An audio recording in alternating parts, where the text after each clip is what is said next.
you can have the right what with the wrong why. And Yeah. that's what actually creates the unsustainable how. The problem is we're reading the books from all these guys that 20 years later fall. Yeah. Learn to enjoy the journey. And I was like, what advice is that? Like, what do you mean by that? And he said, I'm on my fourth marriage and my kids hate me. And he said, I'd give all of this success away to have them back. Ultimately, staring face to face with the end of my marriage, losing my kids, and ultimately hit a wall in the darkest season of it all where I was going to take my life. Today's episode, I'm sitting down with my buddy Adam Cruz, founder of The Healed Hustle, a rock star legend who has seriously lived some highs and lows, right? In ministry and in the marketplace. He's launched thriving churches 0 to 2,000 in 2 years. He's built Silicon Valley startups, legit moved to San Francisco, scaled tech companies to 9 figures in revenue, been bought out by billion-dollar companies. But along the way, the hustle broke him. And what God rebuilt is something that we all need to hear. So if you're chasing success and you feel as though you're losing yourself in the process, this is the one for you. Adam, obviously we've been friends for a while here. I know some of your story, although we're not really doing stories on these podcast episodes. Yours is particularly unique and you've done a lot of interesting things. So why don't you just give us that top-down view of why are we even talking about hustle breaking people and how did God put Humpty Dumpty back together again? Well, it's great to be with you, Mike. Thanks for inviting me here. And yeah, it's been a journey, as most of us all have journeys. And I guess, yeah, the high level 10,000-foot view is I was a pastor in another season of my life and planted churches for a decade of my life. And then I started a tech company called Zemi and then joined a startup that eventually got acquired by Intuit. And so for the last decade of my life, I've been in tech. So half of my life, working career, was in ministry life, and half of it in tech, doing ministry through tech. And so that's kind of a little bit of my background.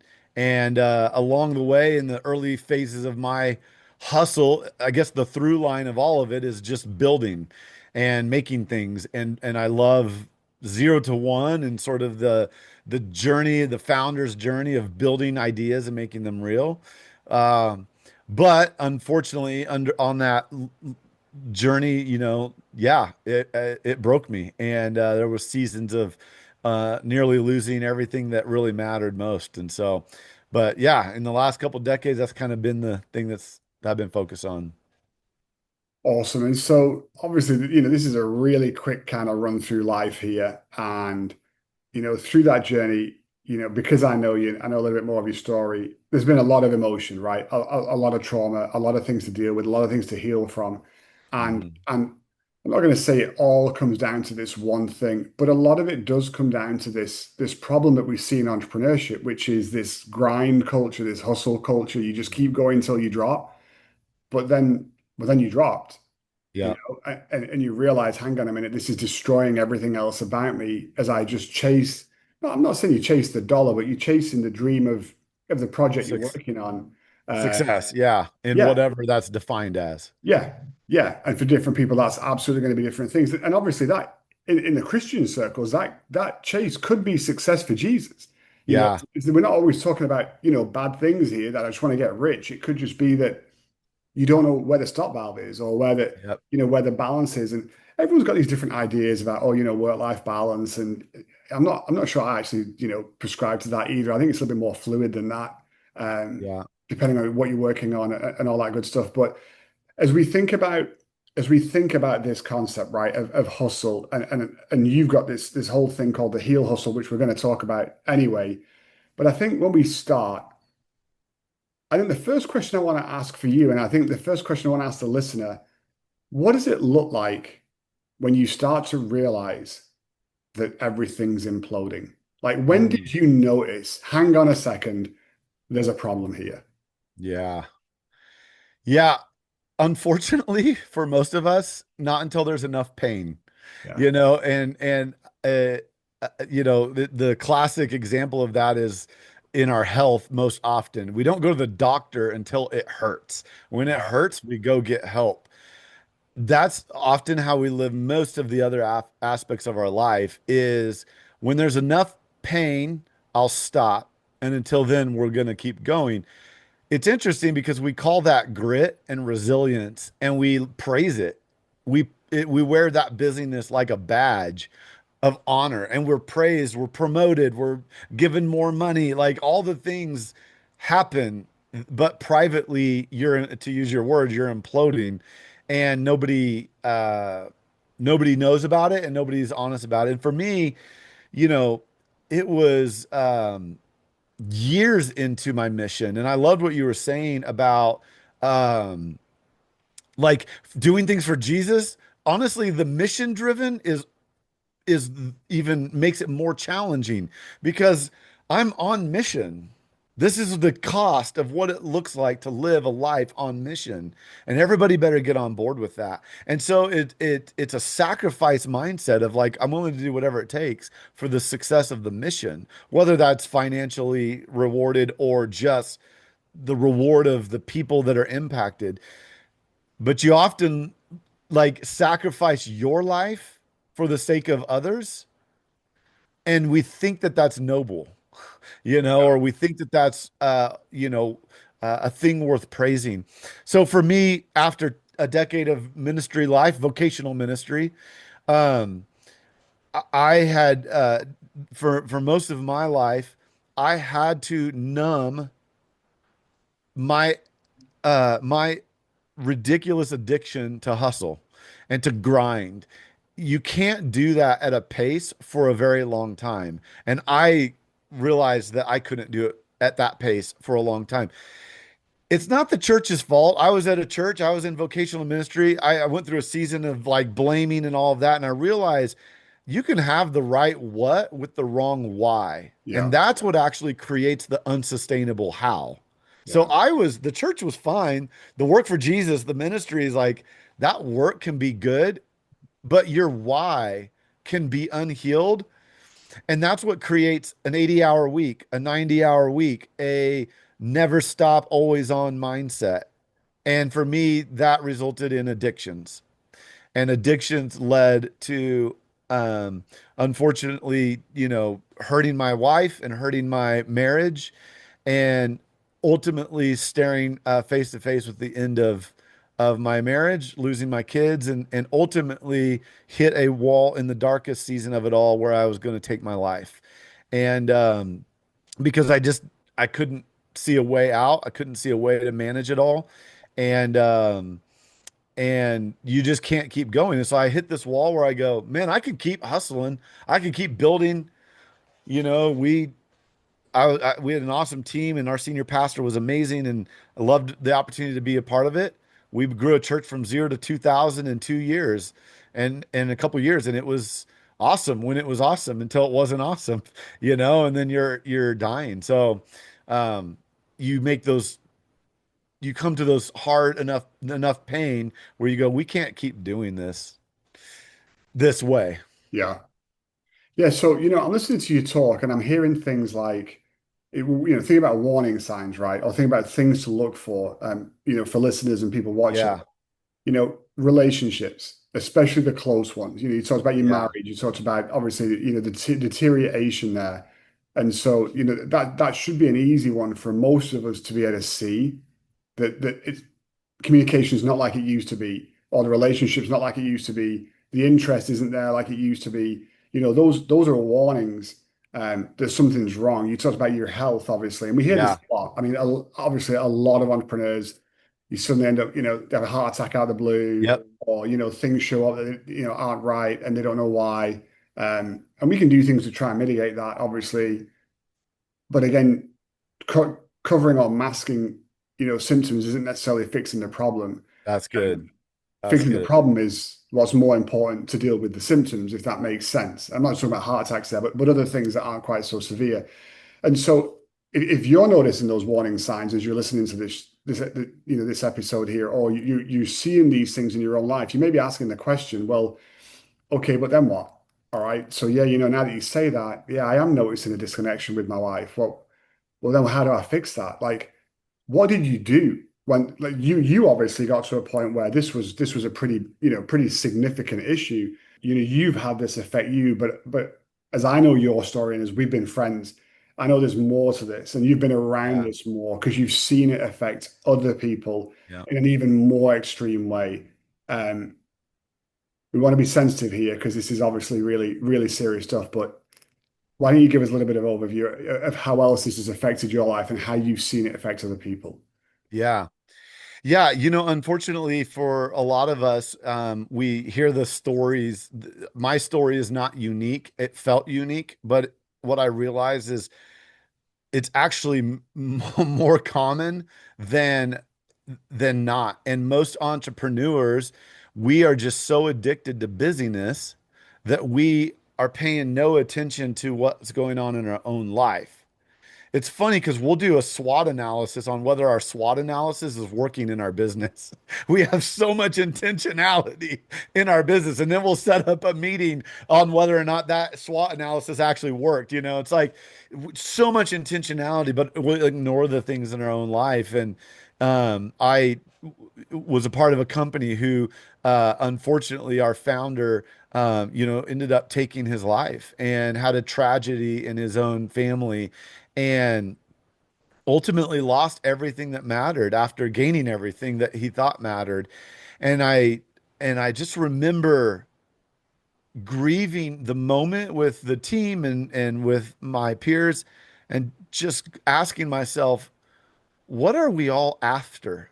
Like, Yeah. what are we all actually after? What are we doing? What is success here? And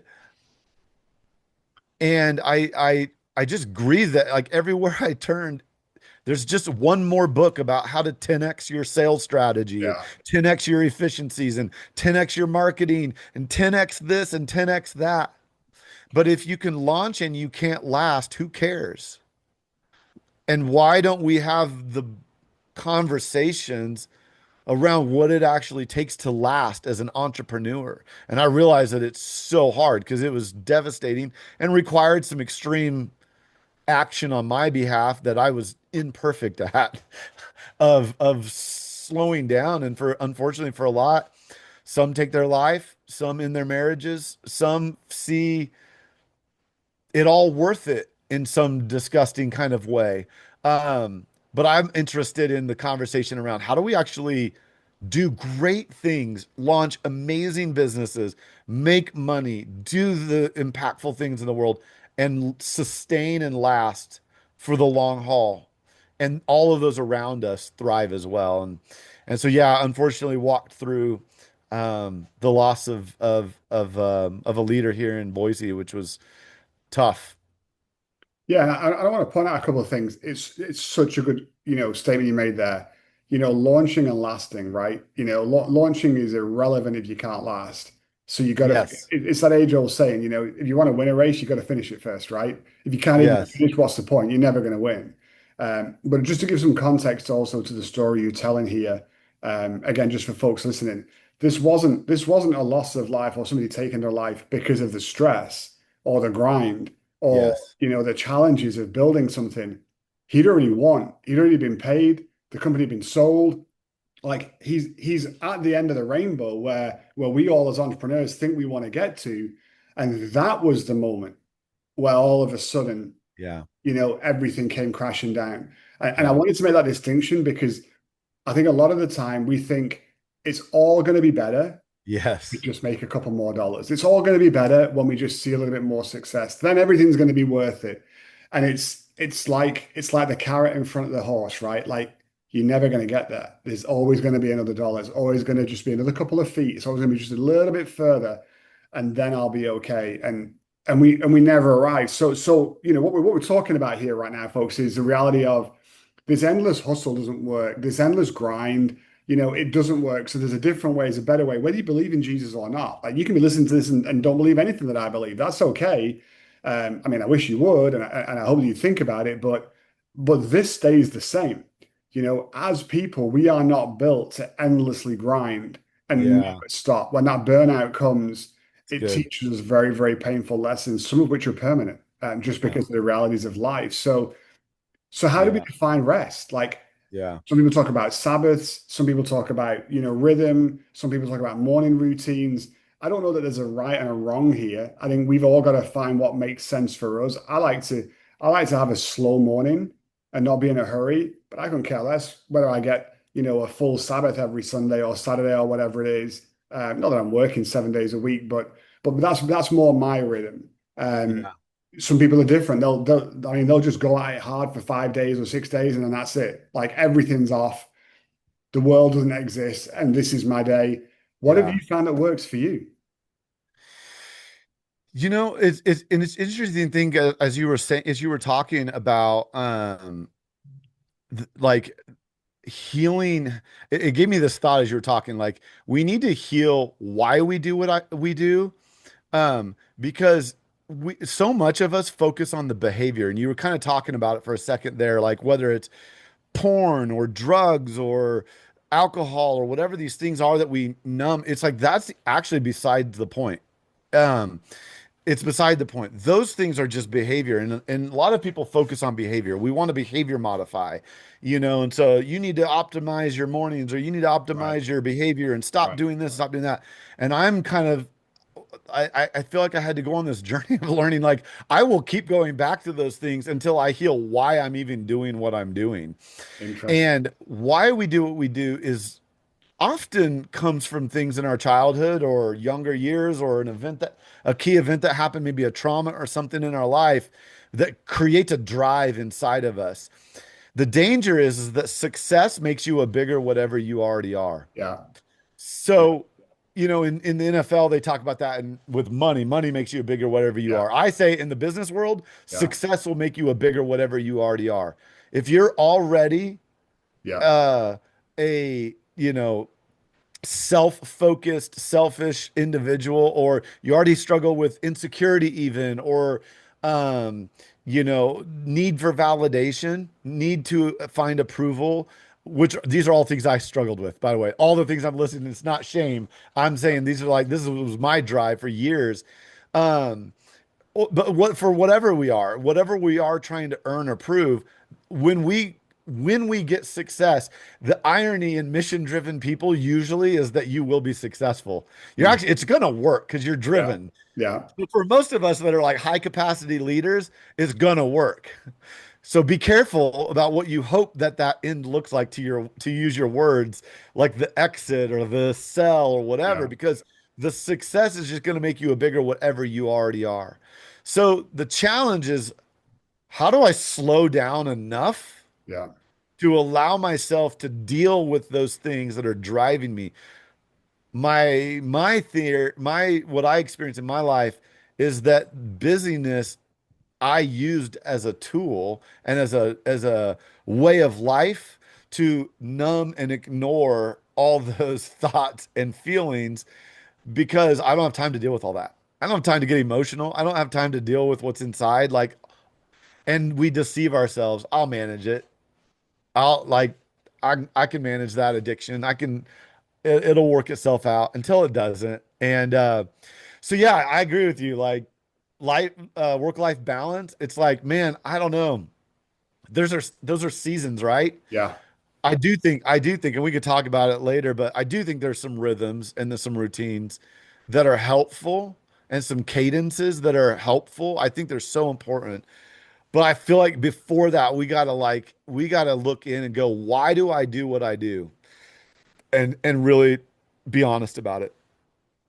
yeah. And that concept of money being a magnifier, it's so true. It's such a vital thing. I tell my kids all the time, and you can see it in people, especially obviously as a dad. I watch my kids grow up, and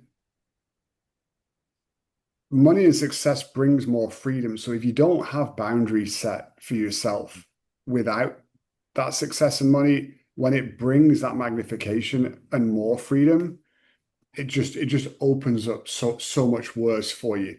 Um, and I just think it's such a good point. It's such a good thing to think about. You know, it's funny. When we started this, I have a co-working business here in Houston. I'm in the office today, filming obviously here. And when we started, I had this kid, great guy, like Hmm. super super fun guy. I don't know, 2021, something like that. I'm going back about 8 or 9 years now, and he wanted to be an entrepreneur, right? Just wanted to be an entrepreneur. Yeah. So he was with me for, I don't know, a year or two. And he his thing, it didn't matter how much you were going to pay him. Like it didn't matter. He wanted to, it had to be his. He wanted something that was his. He wanted to own it. And we talked about this, multiple times. And I joke and say, like, you can build something great without it having to be yours. Yeah.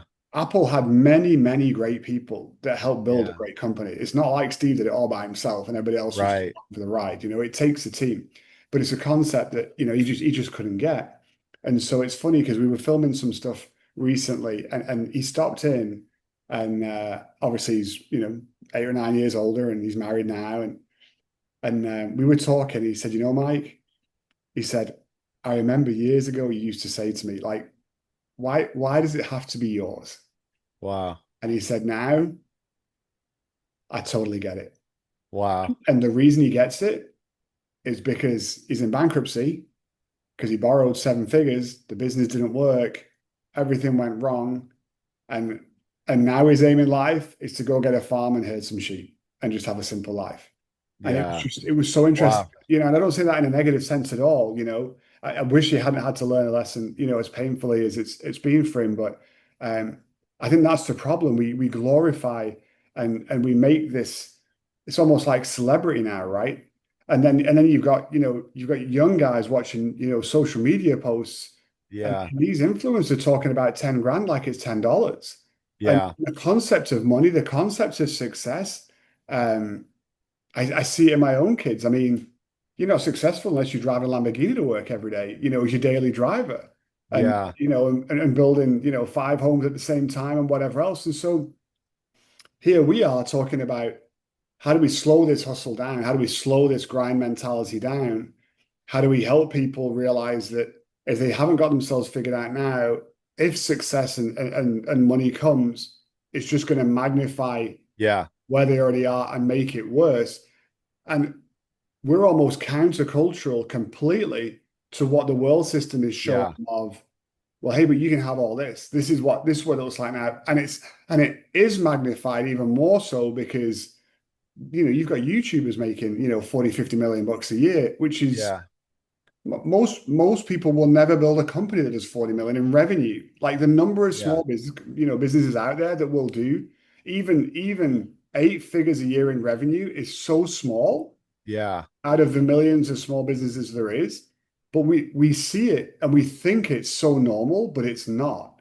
So what do we do to compete with that? Like, how do we Yeah. fix that? It's interesting because it's like as I think about my journey to, and probably your journey too, I'd love to hear is like, we are all chasing a picture of what success is. That's we think it's like one dimensional. Our life is one dimensional. It's that YouTube channel or it's the Right. whatever the thing is that I'm building. It's and I think the danger as entrepreneurs, the thing I struggle with a lot is that my life becomes one dimensional. It becomes about the thing I'm building, and Yeah. that's it. And we don't honor the fact that we're human. We don't honor the fact that we're created beings that are multidimensional in that community and family and ourselves and our health and our finances and our vocation, like all of it goes together. It's multidimensional. And if how do we thrive in all of those areas? How do we actually succeed in all of those areas and not just the obsessive one vertical that consumes every aspect of our life? And then you wake up and you're lonelier than you've ever been. Right. You've got no real community. You got in strength to strength, they talk about uh, you have deal friends, but no real friends. I love that language. It's like, man, that is um and so it requires a little bit of a reevaluation of what success is. What is success? How do we think about success? Um, and if you lose your peace, are you really successful? Um, and so I don't know. It's a journey of like, because I think if we were to sit here on this podcast and talk about, the objective is to turn off ambition and not hustle. I think we're going to lose everybody, and I'm going to lose interest because I don't think we're Right. created to not do. Right. So even in naming things like the healed hustle, it's like hustle's in there because I realize hustle's a part of our life. There is a certain element of building and doing, um, but it's not the only thing. And so I used to think about ambition on a spectrum. And so I drew a line. If I had a graph, I'd show you. But on one end of the spectrum was um, ambition. And on the other end of the spectrum was sustainability. And Right. I basically used to think you get to pick Right. that this is the work-life balance argument. It's like you either get to be ambitious or Yeah. you either get to be sustainable. And Yeah. it's this nasty tension. And I used to think about that, and then God gave me this picture of a quadrant, like a two by two. And on the vertical axis, you have ambition, and on the horizontal axis, you have sustainability. So it creates four quadrants. In the lower quadrant, a low ambition and low sustainability is really kind of a directionless life, you know. Right. And there are some of our listeners and some of our seasons have been directionless and aimless, and that's a season. And then on the high degree of sustainability but low ambition, that looks like comfort. This is like I'm comfortable. I've got my, you know, everything's in its place, you know, kind of life. But most of us probably live in the upper left quadrant, which is a high degree of ambition and a very low degree of sustainability. And that I call chaos. And Right. most of us live a chaotic sort of burnout life. Um, and so I wanted to explore this fourth quadrant, which was a high degree of ambition and a high degree of sustainability. What is that? What Yeah. could Yeah. that or does that look like? And, you know, as you've built Work Lodge and built it into what it is, and some of the things you've built, like, how does that, how do you find that relationship to your family guy? You got kids and wife and I don't know what's been your journey in finding that relationship. Does that resonate with you, or do you see it more like the spectrum? No, so I love the visual. I never thought about it in those terms. I definitely thought about it in terms of a line, right? A Yeah, very linear. The pendulum goes one or the other. I don't think I'd ever thought about it in terms of the graph. So, it's funny because I'm listening to you talk and I'm thinking about my own life and in years we've built different things. I built a few different companies in the UK and obviously here, led yeah. some companies that weren't mine. So I've been around the block a bit, but here's a question or here's a thought. Um, not not that I'm saying I'm anything special or anything different to, so many other people, but my wife and I have probably been atypically generous, Hmm. maybe a little bit more generous than most at whatever level we've been at. That's just been a thing for us. But now Yeah. I'm wondering, is generosity Hmm. one of the antidotes to the problem? And so what I mean by that is when we think about hustle, we think about grind, we think about just push, push, push. I've got to be successful. I've got to build Yeah. something big, right? Yeah. Where is the source of that coming from? Is it coming from I'm chasing fame?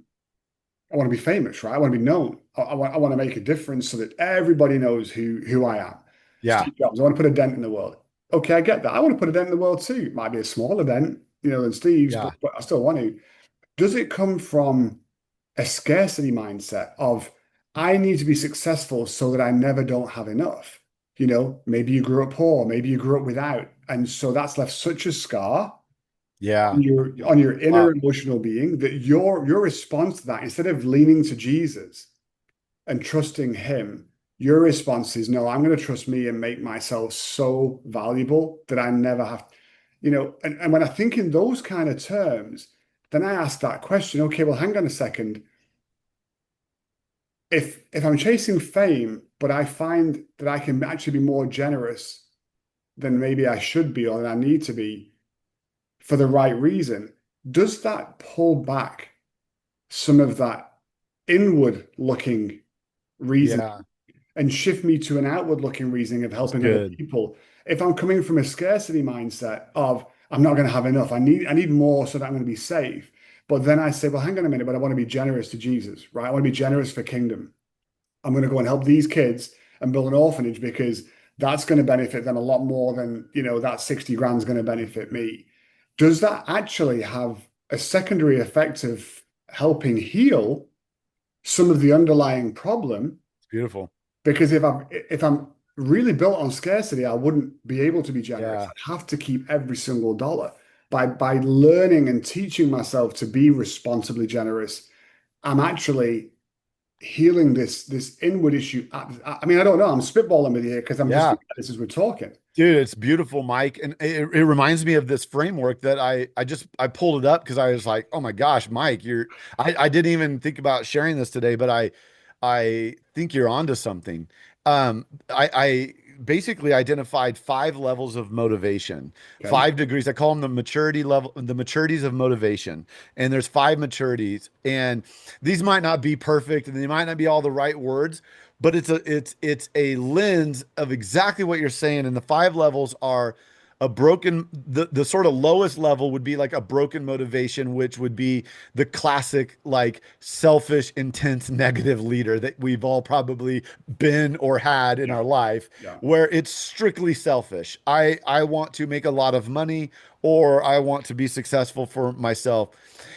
Then you have like the second level is the perception motivation, where this is about image management. I want to be seen a certain way. I Yeah. want to drive the certain thing. Yeah. My identity is rooted in achievement. And by the way, I've been all of these, in different aspects of my life. And then the like third motivation is what I call like an insecure motivation, which is a weird one because it kind of blends, maybe not bad, but because it can come across sometimes humble, but it's also still self-focused. It's like, I need validation. I'm people pleasing. It's imposter syndrome. It's a low self-esteem and self-doubt and this reliance on people. But all of those motivations are like through the lens of a selfishness, Right. whether it's broken perception or insecure. So you're saying they're inwardly focused, right? It's about They're me. inwardly focused. Yeah. Then I had these other two maturity levels of motivation, which start to kind of be on the upper end of maturity. And that is you start to actually become mission driven motivated. And I would argue that most of us are that way, or we think we are mission driven motivated. Yeah. But if we really think about it, we're like insecure or we're still perception management, but we say we're mission driven. But to be truly mission driven motivated, you are living out of a core why that wants to see others flourish. There's a core desire to see the world better. There's a Yeah. core desire to make an impact on the world, and that's your motivation. We start to have a others mindset, Yeah. not a inward mindset. Yeah. And I would say the highest degree of motivation, and again, I'm not a scientist, this isn't perfect, but my version of the highest degree of motivation is the servant motivated. Uh-huh. And the servant motivated probably comes with a little bit of age, honestly, Mike. Like, I don't Yeah. know. I imagine the Bob Goff that's, Yeah. at his age and season of his life and only just wants to make everybody else around him better, Yeah. and you become servant motivated. You're beyond your own achievement. To be honest, your own achievement is not even on the table. The relationship quality, the helping others overcome what you've conquered. You're inviting others in. You're not, to your point, your story about the guy who walked in. You're not afraid to invite others in and let them be a part of the story. This is about serving. Yeah. So I don't know. I love what you said. Anyways, I didn't mean to take a long time to share all that, but I kind of started painting this picture of these 5 levels and really like where are we on Yeah. those, like that degree of maturity in our motivation? Well, and Um, I'm so intrigued that you mentioned age because I was literally thinking how much of this comes with natural maturity. We get older and wiser because we live life more. How much of it comes with natural maturity, as in, I think as human beings, we inherently lose ambition. We're built as we get older to recognize, hey, we're finite. We're going to expire. The next generation yeah, is here. I'm not as ambitious now at 50 than I was when I was 20. I still want to go do great stuff, but it's different. yep, And how much of this is learned or taught so that mm, I can be younger, right? Because Because here's the danger. You might be listening to this, and everything we're talking about, I think is pretty spot on. However, you could take this and make it very one-sided, because the flip side of this whole conversation is what Adam and I are discussing doesn't give you an excuse to not work hard Yeah. and push, right? Right. If you're 22, 23 and you want to build a meaningful business, I promise you're not doing it Monday to Friday, 9 to 5. I read this article. It stuck with me for my entire life. If I could meet the guy, I'd slap him silly. Genuinely, I would give him just a crack around the head. It was a pastor being interviewed. It was a Christian magazine. And the headline of the start of this whole thing was basically, I've told Jesus he gets the best of me from 9 to 5, Monday to Friday. And that's it. Huh. And I think what he was trying to say was partly what we're talking about, is having some balance. He doesn't want to get Yeah. consumed by whatever. But the way it came across was so inflexible. It was so rigid. And for me, it was a little bit offensive. You know, I am under no illusion that I'm only supposed to work 40 hours a week. Yeah. If I've got to work 60 or 80, hey, it is what it is. I mean, Yeah. we're talking, right? I just burst water pipe. I'm here till 10, 11, whatever. I'm here at the Yeah. weekends. I'm not looking at the clock thinking, okay, I've got my, my lines going the wrong way here. I'm not gonna be able to sustain it. Like, no, something happened. I got to deal with it, but I still got to do my day job. I still got to make the business work and everything else. And so I want to be really careful. We bring some balance in this conversation first, that like there are times when you're going to work and you're going to work hard. You can still find sustainability and balance, Yes. an appropriate level of something in there. Yes. You can still have that focus on kingdom and on Jesus and what it is that he's expecting from you in those moments. But that said, back to this idea of maturity. How does a young guy in his 20s learn what we maybe pick up more naturally, as we get to our 40s, 50s, 60s, So good. to not end up in the place that we're talking about? Hey, if you're enjoying the podcast, could you do me a favor? We're trying to make sure that the right people hear this and that we get the message out to people that will really benefit from this conversation around people, profit, and purpose. If you could share it maybe with a friend, or even take a couple minutes and go leave a review on Spotify, Apple Podcasts, wherever it is that you're listening to, that would mean the world to me. It would definitely help us out with the show, and it would help more people find us, and you would be amazing. So thanks so much, and let's dive back in. So good, Mike. I wish I could go back and now I want to go help young entrepreneurs that are just getting started because of the journey. Like success will make you bigger, whatever you are. So let's heal why we're doing what we're doing now. And I think it's so valuable. I think in your 20s, if you're listening, you probably resonate with this. I didn't have any language for any of this. Yeah. No language. Like Yeah. I didn't have language for this stuff. It took pain, it took loss, and unfortunately, that's why it does, because you don't have language. What I am inviting people into is an opportunity to learn the practices of taking inventory on your life and having developing language for your motivation, your why, so that you don't have these blow up moments where you lose everything. And we don't have to look far. There'll be an article tomorrow. There was an article yesterday. It's like about the last leader that's Christian and mission driven that fell. Like it's just so common. So the problem is we're reading the books from all these guys that 20 years later fall. Yeah. And I remember I met when we were building Zimi, we were a tech company, just raised a $6 million, $5.6 million Series A, moved to San Francisco, moved my family out there, and we were all building this new tech company. Exciting times. $6 million is not that much, and yet is a lot. So it's depending on everybody's cadence of what they're building. Takes a minute to make it. I'm just saying. It takes money to make it. And so for us, we were excited and we're on this journey. And I remember the very first interaction I had was in Menlo Park, and I went to a coffee shop. And in the coffee shop was an older gentleman, so an aged guy. And he was a multimillionaire, sold 4 or 5 companies, was very successful in his life. And one of the guys on our team knew him and went up and said hi. And I asked this guy, I said, what advice do you have for us? We were all young 30-year-old punks, trying to figure all this out. And he just looked at me so stern and he said, Adam, just enjoy the journey. Yeah. Learn to enjoy the journey. And I was like, what advice is that? Like, what do you mean by that? And he said, I'm on my fourth marriage and my kids hate me. And he said, I'd give all of this success away to have them back. And I asked him, I said, you should write a book because I was frustrated coming out of the journey that I had just come out of and nearly losing my marriage. I wanted the book. And he's like, nobody would read that book. And I was like, it was frustrating to me because we're all reading the books about, that we're all writing in our 20s and 30s and 40s. But then nobody's writing the book about losing everything and then what it cost them. And so it is a real tension. And so I would say to the 20-year-old that's like, find the wisdom, find the people that will speak into your young life, helping you develop the language. But the advice he gave me that I would challenge all of us to is how do we enjoy the journey more? Yeah.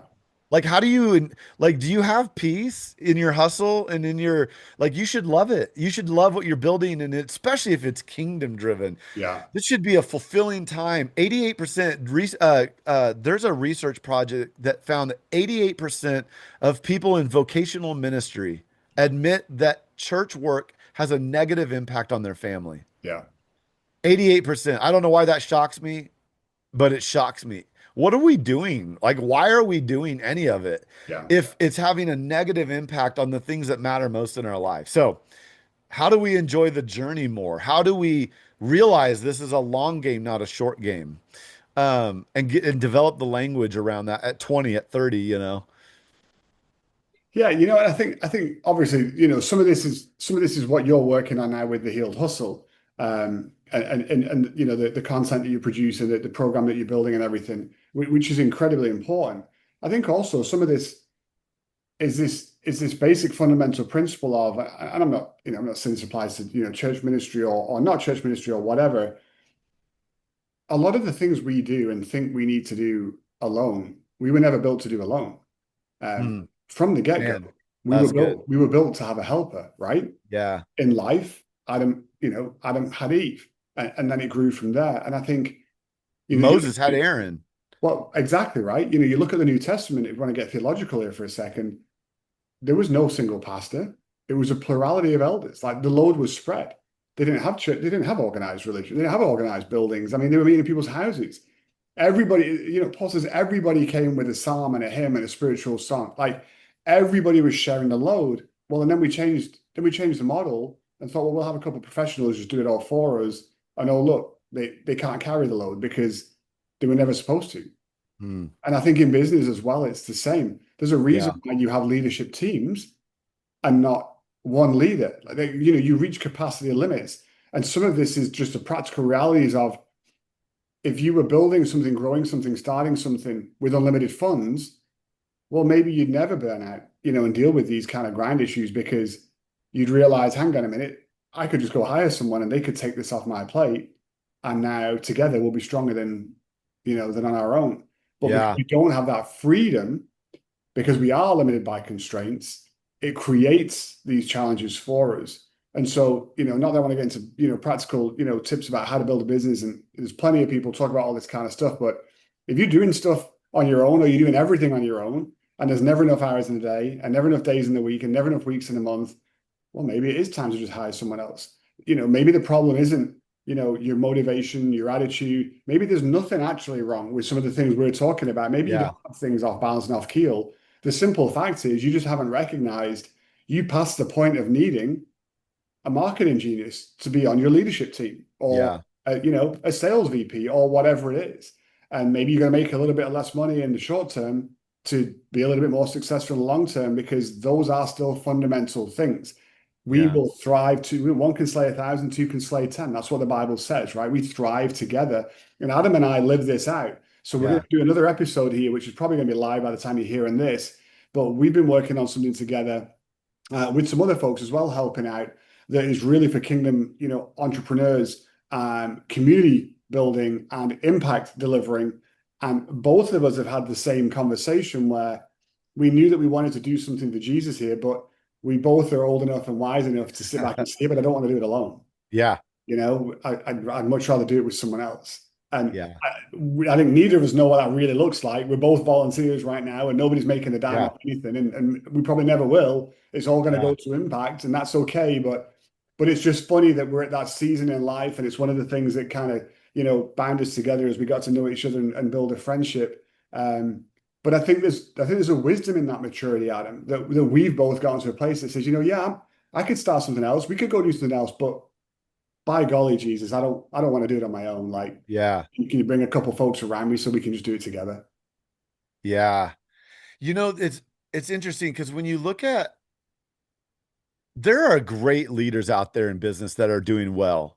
Not like this, like it's interesting because it's like, okay, are there any examples of anybody that's out there that's Right? lasting?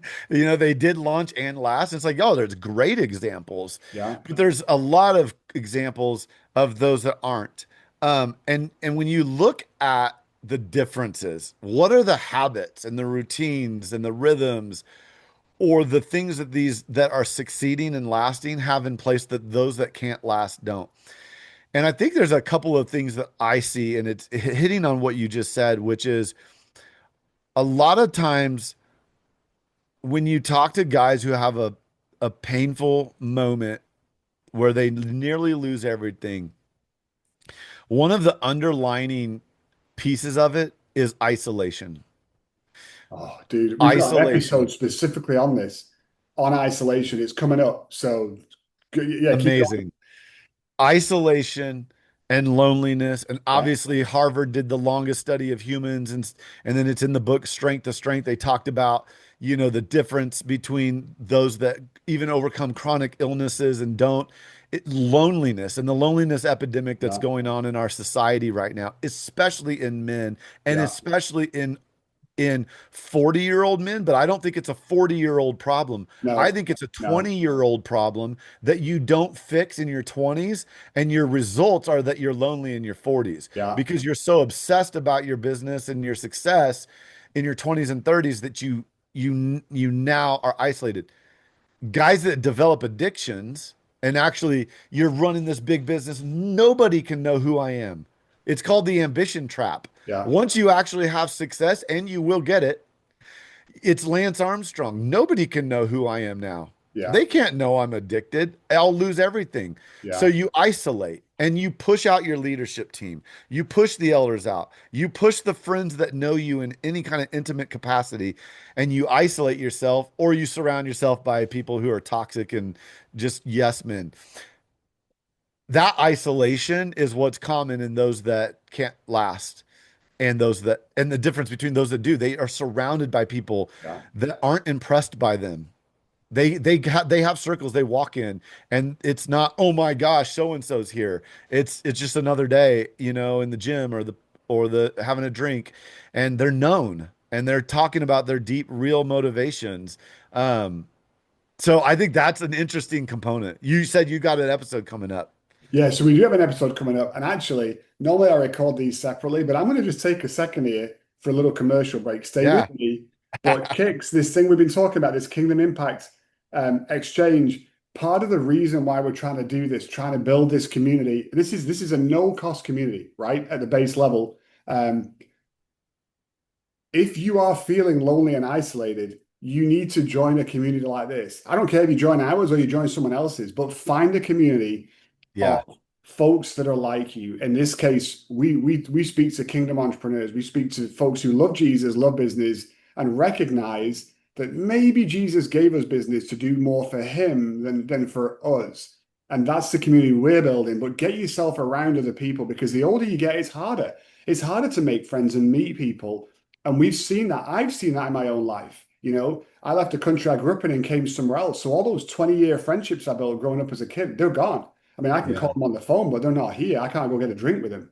And so, we're building this thing. Go check it out. Letsgokicks.com, KIX, Kingdom Impact Exchange. I know it's an E. Stay with me. It just looked better. KIE didn't look right.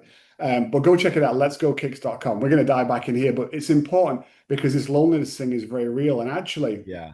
as you're talking about that, and I'm thinking about that, it just makes me think of this idea that so many people are running on empty Mm. because they didn't figure out the gas tank gets filled by proximity to Jesus. We think the gas tank gets filled by all the things we can do. Well, I need a better morning routine, or I need to get up and run 3 times a week. I need to go work out. I need to eat healthier. Those things are all important, but they're only dealing with the physical. But we aren't just physical beings. To get a little bit spiritual here, we are spiritual beings. And so if the spiritual's out of whack, having a healthy physical is irrelevant. We still need proximity to Jesus. We need to learn how to walk with him and have a closeness to him. And look, this isn't easy, right? I find it harder to spend time in prayer now than ever. We're so used to distraction. We're so used to video everything and phones and devices and 900 emails and whatever else, compared to as a kid growing up, I didn't have any of that stuff. I could sit down and read a physical Bible. I don't even know what my physical Bible is now. It's my iPad, and you better make sure those notifications don't start coming through, because rabbit, and off you go. But we can't underestimate the value of the spiritual health and what that brings in the hustle, in the grind, in the work that we do, in where it's taken us, because that fixes those other things. So, as we're wrapping this up, there's a lot more to this conversation. I'm going to post something in the show notes here on the Healed Hustle, so you can go check out Adam and everything he's working on. Adam has a framework for everything. Okay, if anybody had said to me, "Tell me about your friend Adam," I would say, "Okay, frameworks. That's it." If you talk to him, it's like, "Oh, I've got a framework for that. I've got a framework for this." That's why he's been so successful, and he's really built some amazing things. And that's why this is such a valuable, bit of insight to get from him, because he's been to places that most of us will never go. I was a church planter. I didn't get from 0 to 200 in 2 years, let alone to 2,000. I've started companies, but I haven't raised millions. I haven't gone to Silicon Valley, seen those things sold for hundreds of millions. Adam's been there and done it. So he's lived this life, and he's got the experience to back it up, and support the things he's talking about. So I really encourage you to listen to that. But before we go, thinking about the Healed Hustle, Adam, I'm going to ask you one last question here, just to kind of close us out a little bit. If somebody's listening and they know they're exhausted, right? They know they're grinding. They know something's wrong, but they don't know how to fix it, or they've got an idea how to fix it, but they can't motivate themselves to change because change is scary. And they're worrying that, hey, if I stop doing this, even the limited level of success I'm seeing may go down. What do you say to them? How do you help them figure out that balance of productivity and peace so that their business doesn't destroy their soul? Man, that's a good question. And it's such a real place that we all get to. And I think I would just encourage somebody, honestly, to just take inventory. I think a lot of it starts with just an audit. You can do an audit. You can do a robust audit. I have an audit that you can take an inventory, but you can also just do something simple. There's 4 questions you can ask yourself: what is working? What is broken? What is working? What is wrong? What is broken? And what is missing?